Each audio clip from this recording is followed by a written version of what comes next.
Ever wonder why every living thing, from whales to ants, is obsessed with making more of itself? It's all about survival. Reproduction is how life keeps going. Without it, a species would vanish after one generation. The story would just end.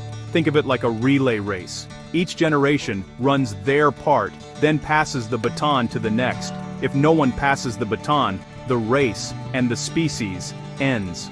Reproduction is how genetic information, the blueprint for life, gets handed down. For complex creatures like us, it's not about making exact copies. It's about mixing things up, combining genes from two parents to create someone new. This genetic variety is crucial. If we were all the same, one disease could wipe us out. Diversity gives us a fighting chance. So why do we reproduce? Because life is wired to continue, and every new baby, human, puppy, or tadpole, is a symbol of hope. It's not just about individuals, it's about the survival of the species. Every generation is a new chapter in the epic story of life. Reproduction is nature's way of saying, the show must go on. It's the reason you're here, I'm here, and why life keeps evolving. Without it, there'd be no next scene, no future. So next time you see a line of ducklings, remember, they're part of life's never-ending relay. The alternative? A world without new life. A story that ends before it really begins. And that's why making more of us matters. In the human story, reproduction is a team effort, but the real MVPs are two tiny cells, the sperm and the egg. These gametes are on a mission to find each other and combine their genetic blueprints. The sperm is the energetic traveler, tiny, fast, and built for the journey. The egg is the patient home base, much larger, packed with nutrients and waiting for the right moment. Here's the twist. Each gamete carries only half the genetic instructions needed to make a person. Sperm and egg each have 23 chromosomes. Together, they make a complete set of 46. Alone, neither can create life. But when they combine, they form a unique individual, a brand new recipe from two different cookbooks. This mixing is what makes every person different, fueling diversity and resilience in our species. It's nature's way of shuffling the deck, ensuring we're not all the same. You might get your dad's eyes, your mom's laugh, or a mix of both. These tiny cells are the architects of humanity's future. Without them, there's no next generation. So, while parents get the credit, it's the sperm and egg doing the real work behind the scenes. Every new life starts with their microscopic meeting. That's the magic of reproduction. Two cells, one incredible mission, and that's how the story of us keeps going. Human reproduction starts with a clever division of labor. Some parts inside, some outside. For males, the main reproductive organs, the penis and scrotum, are on the outside. Why? Temperature control. Sperm factories need to stay cool. The female system is almost entirely internal ovaries, fallopian tubes, uterus, and vagina, all protected deep inside the body. The male system's job: produce and deliver sperm. The female system: produce eggs, receive sperm, and nurture a developing baby. It's like a factory, with the production line indoors and delivery trucks outside. The inside-outside setup is all about function protection for the baby, accessibility for delivery. The male parts are built for production and transfer. The female parts for protection and long-term development. Both systems are essential, but their designs reflect their unique roles. Understanding this basic difference is key to understanding how new life begins. It's a beautifully coordinated effort, each part perfectly suited to its job. The result? A system that's efficient, resilient, and ready for the miracle of life. That's the genius of human biology. Form follows function. Two systems, one goal, creating the next generation. And it all starts with where the parts are placed.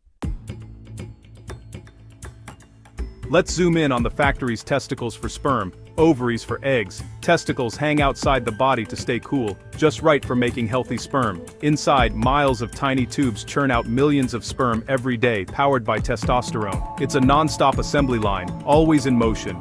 Ovaries, on the other hand, are tucked safely inside.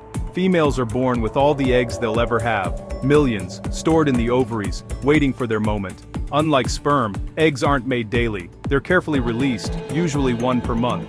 Ovaries also produce hormones, estrogen and progesterone, that control the cycle and support pregnancy. The male system is about quantity, millions of sperm, hoping one makes it. The female system is about quality, one precious egg, packed with nutrients. It's two strategies for one goal, giving life the best shot. Sperm are the travelers, eggs are the destination. Both are essential, but their journeys begin in very different ways. That's the brilliance of biology. Different paths, same purpose, and it all starts in these tiny, powerful factories. The female system runs on a monthly schedule, the menstrual cycle about 28 days long. Each month, hormones tell the ovaries to get an egg ready. Several eggs start to mature, but usually only one wins the race. Around day 14, ovulation happens. The mature egg is released into the fallopian tube. The egg now has 12 to 24 hours to meet a sperm.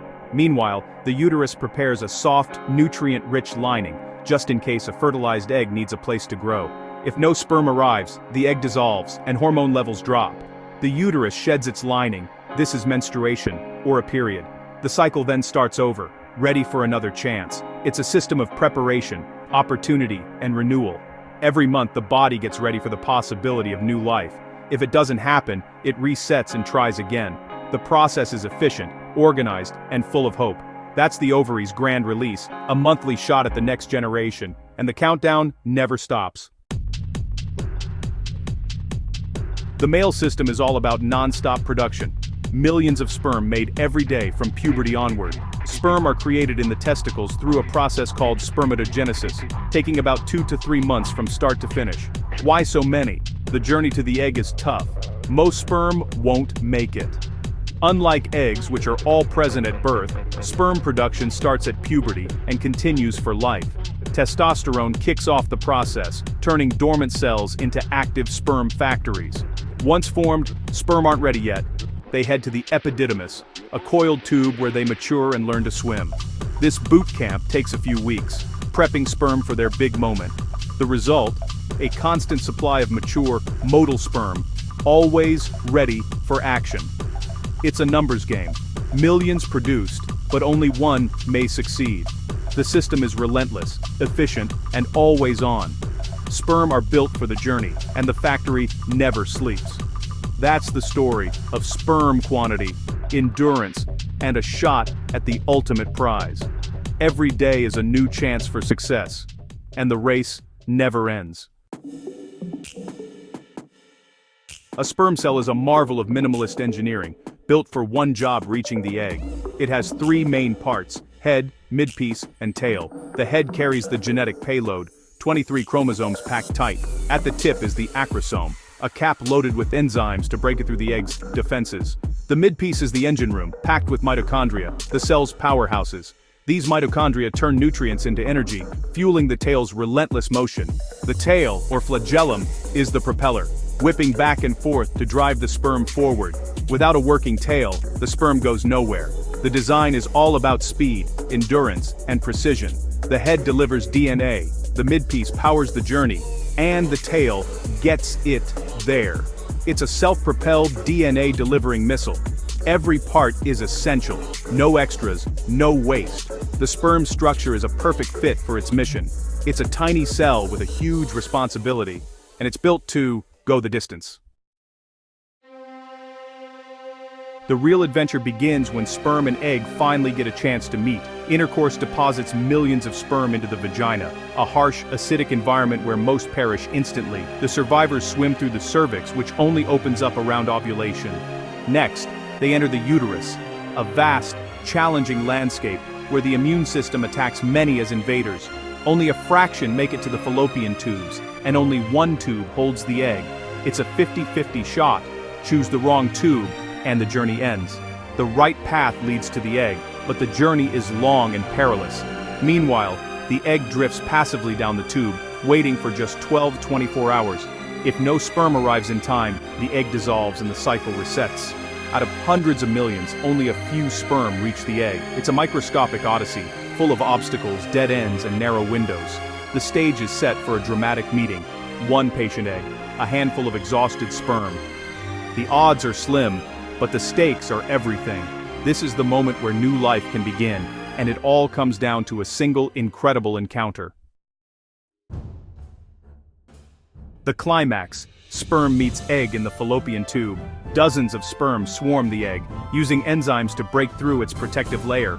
Only one makes it all the way, slipping inside as the egg instantly blocks out the rest. The egg's surface changes, locking the door behind the winner. The successful sperm loses its tail and midpiece. Its head releases 23 chromosomes into the egg. The egg completes its own final division, then the two nuclei fuse, fertilization. Now there's a complete set of 46 chromosomes, a unique genetic blueprint. This single cell is called a zygote, containing all the instructions for a new human. The zygote immediately starts dividing, 2 cells, 4, 8, and so on. It travels down the tube, becoming a blastocyst ready to implant in the uterus. The microscopic race is over. The marathon of life begins. Every trait, eye color, height, even quirks, are set in this moment. From 2 tiny cells, a new story starts. The next generation is underway, and that's how life's greatest journey begins.